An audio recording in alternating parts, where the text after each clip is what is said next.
The ancient Ram Inn is a Grade 2 listed building and former pub located in Wotton-under-Edge, a small market town in Gloucestershire. The inn is located on low-lying wetlands near Potter's Pond. The inn's original use was believed to house the masons and other builders employed to construct the neighbouring church. The deeds to the Ram Inn are mostly in Norman French and are held at Gloucester record offices. They read the ancient Ram Inn dates to time immemorial. In 1154 it became the dwelling of the first recorded vicar, Gerinus. There are no later records of vicars or reverends living in the inn, so it is believed that the local town vicarage was built in the late 1100s. Nevertheless, when it came under the ownership of the church, it's said to have housed the local bishop, hence the bishop's room. From 1350 to 1220, it was mostly known as Tan House, or the Townhouse, but records show the Old Sun, showing the name the Old Sun, crop up a few times, but details when it may be known as this so far remain unknown. From 1220 onwards, the Ram was brewery property with various brewers and landlords. The inn is known to have had 115 owners. John Humphreys bought the building when it closed as a pub in 1968 and opened it as a guest house shortly afterwards.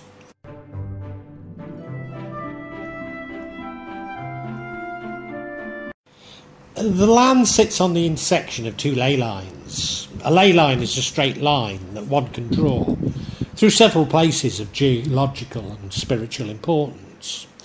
Using a map, these can be traced directly to England's most famous sacred site, Stonehenge. Thus, energy from Stonehenge travels the ley lines to feed the property's paranormal power. The other one can be traced through Glastonbury Tor.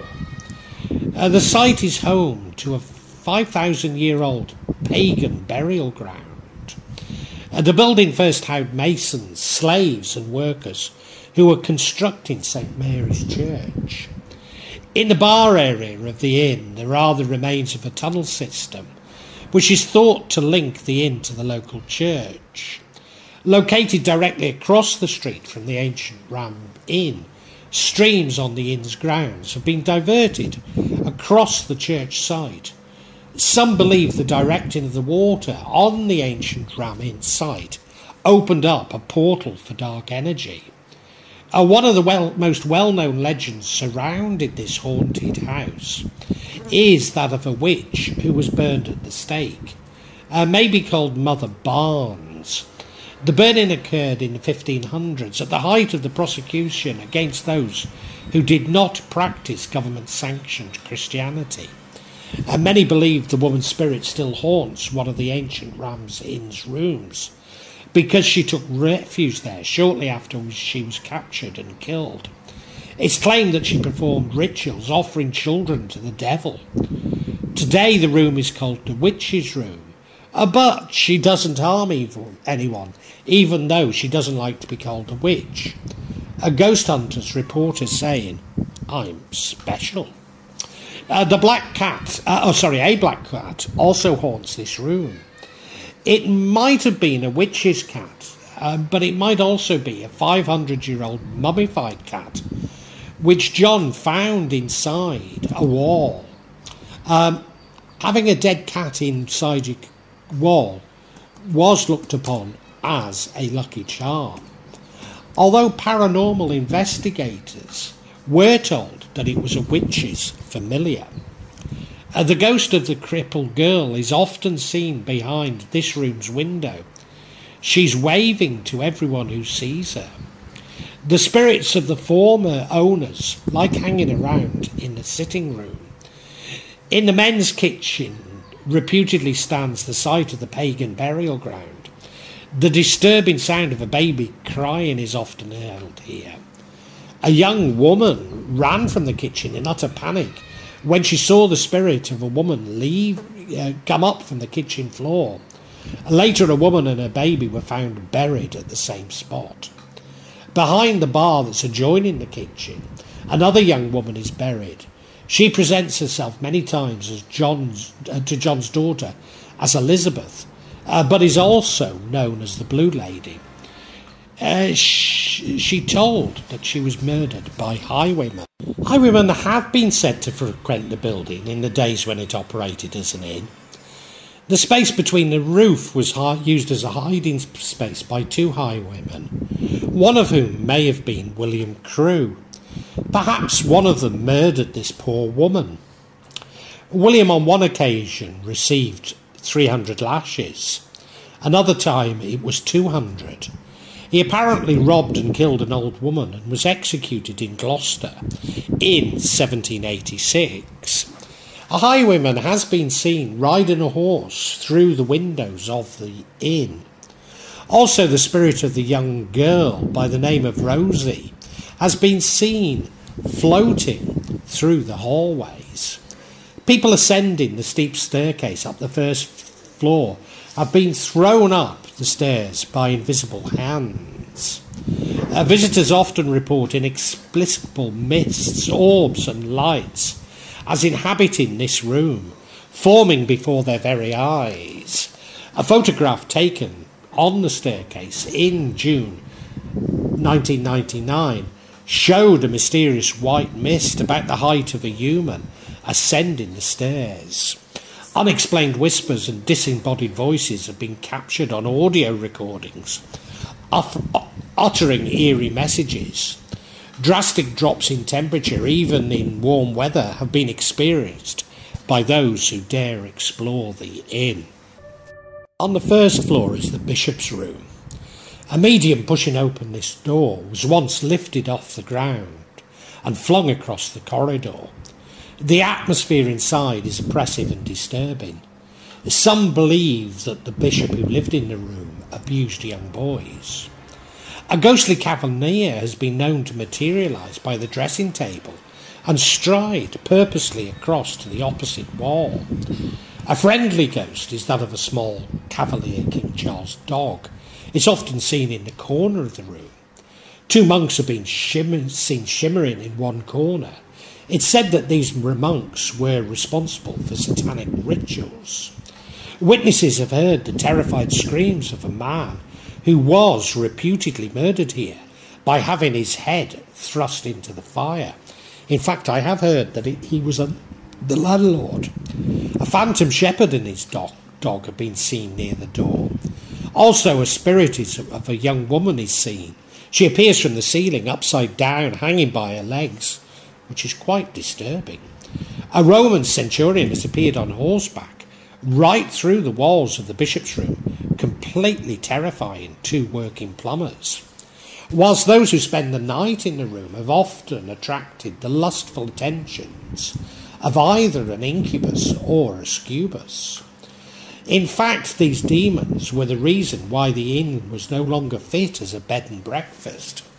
The incubus is a male S-X demon who took advantage of female visitors. The incubus feeds on female hormones while he crawls in bed with them. The succubus is a similar demon but female. She feeds on male hormones. Some people have even jumped from the window to escape these demons. John claims that tame dogs have suddenly attacked their owners in this room. John also claimed that 8 people who stayed in the room had to be exorcised. John shared his room with the incubus until his death. Partway up the chimney, horseshoe and circular wood were found, supposedly artefacts of devil worship. The attic and crouching beneath the roof timbers, a feeling of intense melancholy appears to hang in the air. An innkeeper's daughter is said to have been murdered in this roof space in the early 1500s, and a people attempting to sleep in the bishop's room below often hear the sound of something heavy being dragged across the floor above their heads. The 18th century Mayflower barn is haunted by a 7-foot, which is about 2 metres, tall dark figure called Edward. He's violent and aggressive towards men, but favours a certain type of female. The dark shadow appears in the doorway of the barn as if it's protecting something.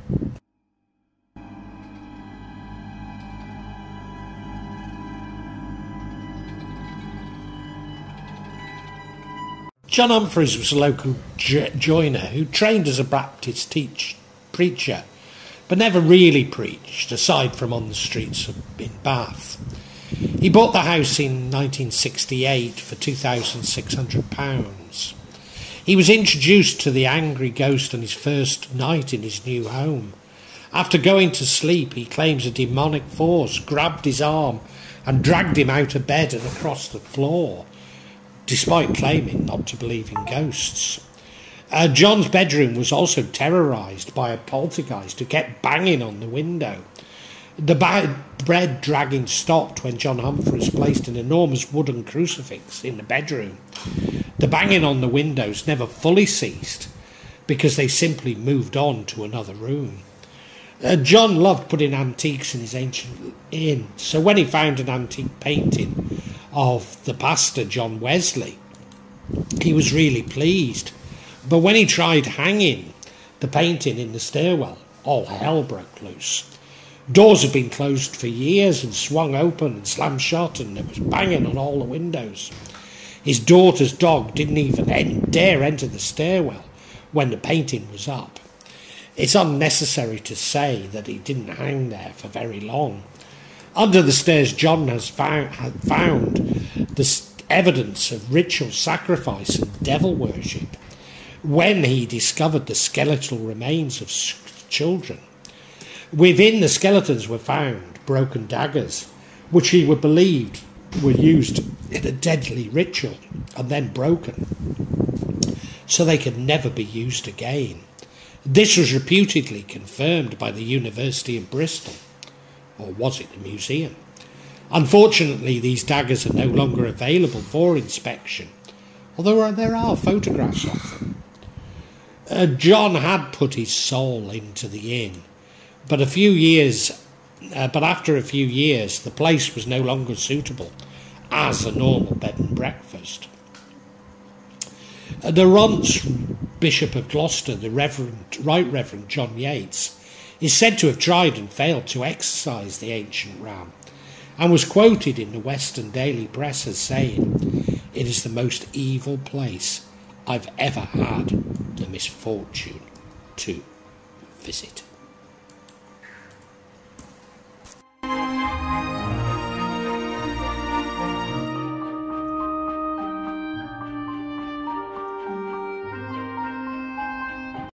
I will address my own views and beliefs regarding the paranormal a little bit later, but I have to say I find too many potential inaccuracies and myths related to the inn for them all to be credible. Indeed, there's just too many stories. So let's look at a few.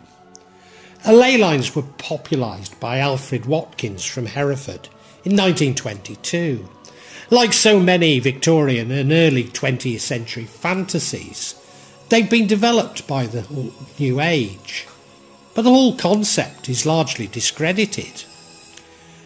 As always, there's a grain of truth in such things. Certainly the landscape is important and has an important influence on our psychology. But to believe that they can be mapped in such a way is simply a pseudoscience. Given the unscientific nature of the concept of ley lines, how on earth could it be speculated that the inn is the intersection of two of the region's most mysterious sites? That the inn was built on the site of a 5,000-year-old pagan burial ground? Where is the evidence for these assumptions? We have no idea if people in Gloucestershire 5,000 years ago followed a pagan religion. There's much more evidence of animistic beliefs, but again we have no idea. Such assumptions are based on the product of misrepresentation and discreditation of ancient man by Abrahamic religions. The main evidence appears to be the bones found by John, but as his daughter Caroline admits, they may not even have been human. Indeed, they were taken by the police and no more was heard about them. That the inn first housed slaves constructing St Mary's Church. Well, it's claimed that the inn dates back to at least 1152, whilst the church is 13th century and wasn't completed until 1325. Does this refer to an earlier church? Again, what is the evidence apart from mentions of the vicar, Gerenus? Furthermore, church building was done by gangs of itinerant and well-paid masons under the direction of a master mason. In Europe, sometimes prisoners of war were assigned to a master mason. But is this credible for a small town in Gloucestershire? Even if it is, would it not make more sense that this followed the Norman conquest rather than the 100 Years' War? So, once again, dates are crucial to substantiate this. A diverted stream under the inn is a portal for dark energy. Well, landscapes and attempts to control it can result in negative reactions. And maybe some locations are closer to the paranormal than others, especially volcanoes and wells. But to accept that this is a portal for dark energy implies a belief in the Abrahamic devil and concepts of good and evil. A witch was burned at the stake. Well, Gloucestershire was much more puritanical than Wales and the marshes, and some witch trials are in evidence, not as famous as those in Wiltshire. But there's no record of this witch, and certainly not that she was burned at the stake, when hanging was the punishment for witches in England. Witches weren't burnt at the stake in England, simple as that. Burning at the stake was the punishment for treason, which has a much broader definition than one might think. But this broad definition did not include witchcraft, nor selling one's body, as Caroline suggested she might have done. The other group who were burned at the stake were Catholics, which I suspect was popular in Puritan Gloucestershire. I also suspect that many myths about the inn stem from anti-clericism, or you might say anti-papism, as much as real events. Indeed, thinking about my native Shropshire, yes, our folklore contains stories of the devil, witches and ghosts, but are more linked to Brythonic legends than to Satanism. Maybe it's best summed up by Laurie Lee in my favourite book ever, Cider with Rosie, set very close to Wotton-under-Edge. There were ghosts in the stones, in the trees and the walls, and every field and hill had several. Well, this would be true in Shropshire, but they are much more likely to be related to Brythonic legends, i.e. indicating this animistic past that I believe is so evident. Maybe that's why I feel something of a connection to the people of Gloucestershire, especially around Stroud, but a deep concern that we simply don't think the same.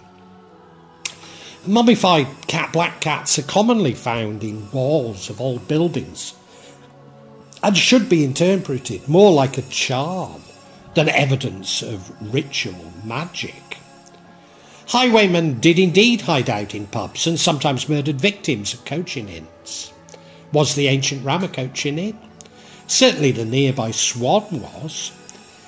If so, on what route, as it's somewhat remote from the main routes like the Foss Way and what is now the A38? Well, Stroud, and including Wotton-under-Edge, was a centre for the wool trade, and as Wotton-under-Edge was on a route to Bristol, although a more westerly route is more likely, maybe there were highwaymen. but not as common as on the east-west routes.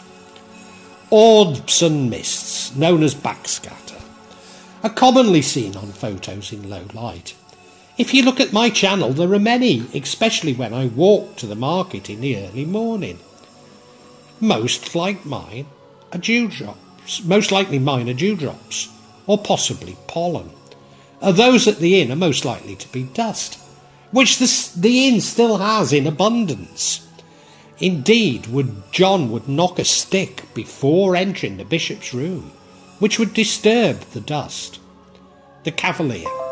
Well, the West Country was indeed important during the Civil War.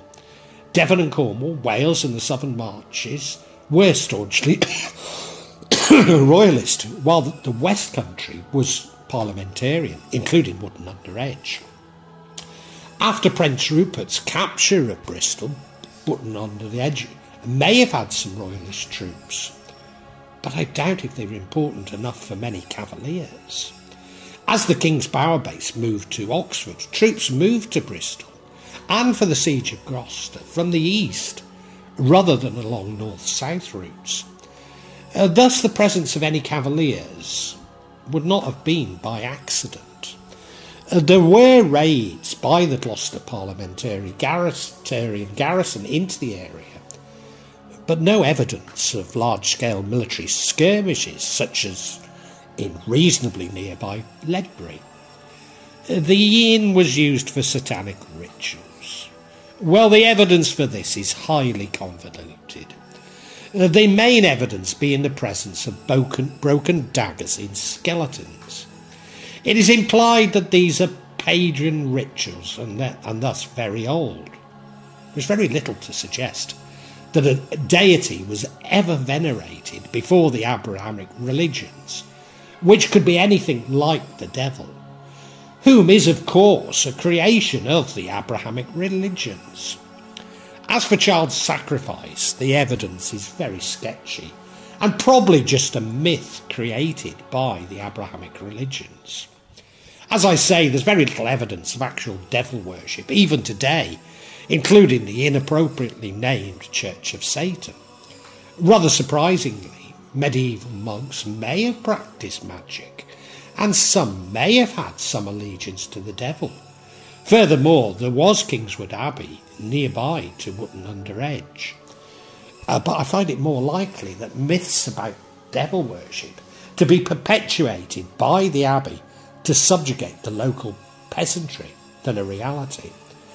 Although there is little evidence of paranormal activity, nor ghost stories, until John himself moved in. Nevertheless, in my experience, black magic would attract the paranormal. A Roman centurion. From where? As I say, Wotton-under-Edge is more than a little remote, although there was the Chesil's Roman town in Kingswood. Overall, Roman centurions did not use 4x4s, nor did they wear green wellies, and were much more common in North Gloucestershire and, of course, Cirencester than the Cotswolds. Incubus and Succubus makes me the most dubious. People who are troubled by possession, such as demons and jinns, do often report sexual assaults by these entities. But to separate this activity out and name the demons is a pure flight of sexual fantasy. Certainly such stories are found across the world and probably originate from Sumerian demonology. But these are demons, not ghosts. And most likely such legends arrived in puritanical Gloucestershire following the publication of the scurrilous Malleus Maleficarum. Horseshoes and circles of wood. Evidence of devil worshipping? Oh, really? Across Wales and the marshes, iron, and especially horseshoes, are still used as good luck charms, as are cartwheels. As a boy growing up in Shropshire in the 1960s, they were commonplace. They were as commonplace as curtains in people's homes, as indeed they are in the inn itself. Remembering that John trained as a Baptist preacher, I cannot help but suspect that these massive credibility gaps are shaped by his own prejudices rather than actual paranormal events. Rather like the eccentric Bill Pearson, who owned Castle Lodge, Ludlow, John was also an eccentric dedication to the preservation of a building. That he stumbled on a ready market among paranormal investigators probably saved the inn. And we need more people like Bill and John. I would liken them to Gerald Gardner, a lovable rogue, just on the right side of what is ethical and legal, but nevertheless walks that line. The same is true of his daughter Caroline, who has now taken over John's business interest in the inn.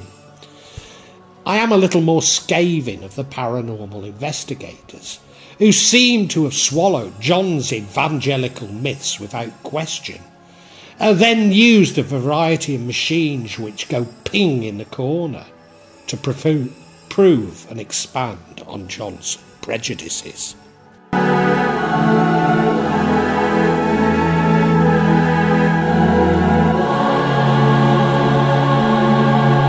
On the subject of Caroline, I have to declare that I'll certainly have met and spoken with her, but cannot claim to have known her, nor have I ever been to the inn itself. Wotton-under-Edge is very close to Yate, an unremarkable commuter village for Bristol.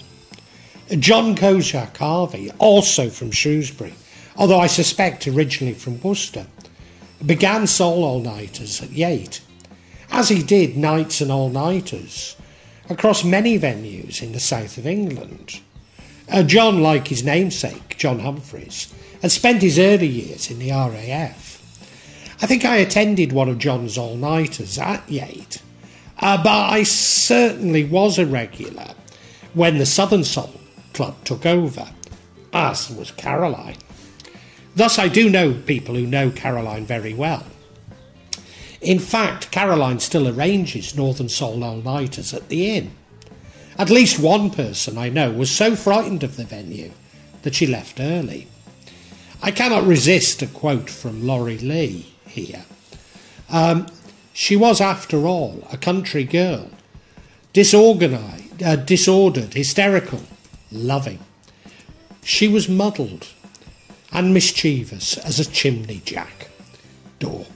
She made her nest of rags and jewels, was happy in the sunlight, squawked loudly at danger, pried and was insatiably curious, forgot when to eat or ate all day, and sang when sunsets were red. And that's, from Laurie Lee's side with Rosie.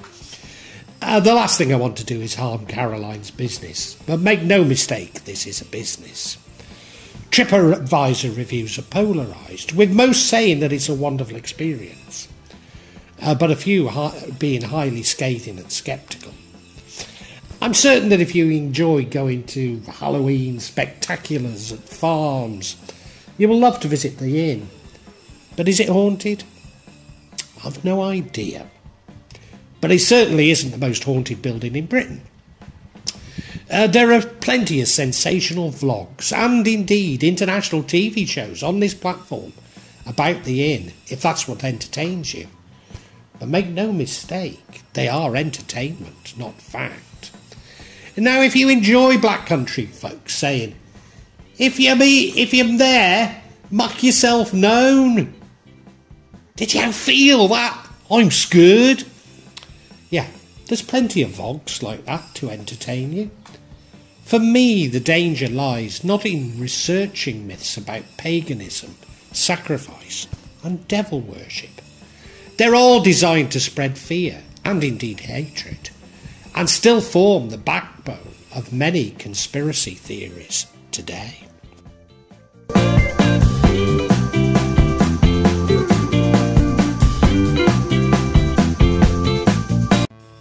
And now I need to lay bare my own beliefs.